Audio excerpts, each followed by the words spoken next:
আমরা দুজনেই নারী। একজন নারীর জায়গা থেকে উনি তো আমার জার্নিটা দেখেননি। দ্বিতীয়বারের মতো আর শাকিবকে পাশে পাচ্ছে না মিমি চক্রবর্তী। এবার ঠিক এমনই একটা আলোচনা উঠে এসেছে গোটা সোশ্যাল মিডিয়াতে। মন্তব্য রয়েছে মিমির কারণেই বুবলির থেকে শাকিবের দূরত্বটা বেড়ে গিয়েছিল, আর তাই শাকিবের সাথে মিমির দূরত্ব তৈরি হলে সবচেয়ে বেশি আনন্দটা যে বুবলির মধ্যেই দেখা যাবে তাতে কোনো সন্দেহ নেই। এখন প্রশ্ন হচ্ছে শাকিবের সাথে মিমির দূরত্ব বেড়ে যাওয়ার মূল কারণটা আসলে কি? সে সকল বিস্তারিত তথ্য জানতে একটা মুহূর্ত না টেনে সঙ্গে থাকুন।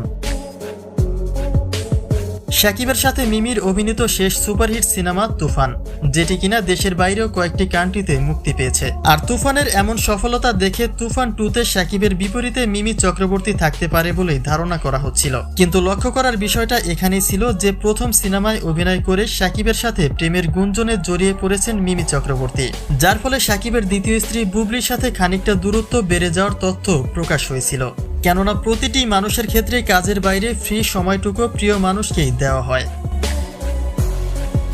এদিকে সকল গুঞ্জনকে পেছনে রেখে শাকিবের সাথে মিমি চক্রবর্তীর দূরত্ব বেড়ে যাওয়ার বিষয়টি এখন আলোচনার শীর্ষে। বলা হচ্ছে তুফান সিনেমার মধ্য দিয়ে শাকিবের সাথে মিমির কাজের অধ্যায় এটাই প্রথম এবং শেষ। কেননা আওয়ামী লীগ সরকার ক্ষমতায় থাকা অবস্থায় ভারতের সাথে অহরহ যৌথ প্রযোজনায় সিনেমা নির্মাণ করা হয়েছে, কিন্তু আওয়ামী লীগ পতনের পর থেকেই ভারতের সাথে থাকা সকল প্রকার সম্পর্ক ছিন্ন করা হচ্ছে।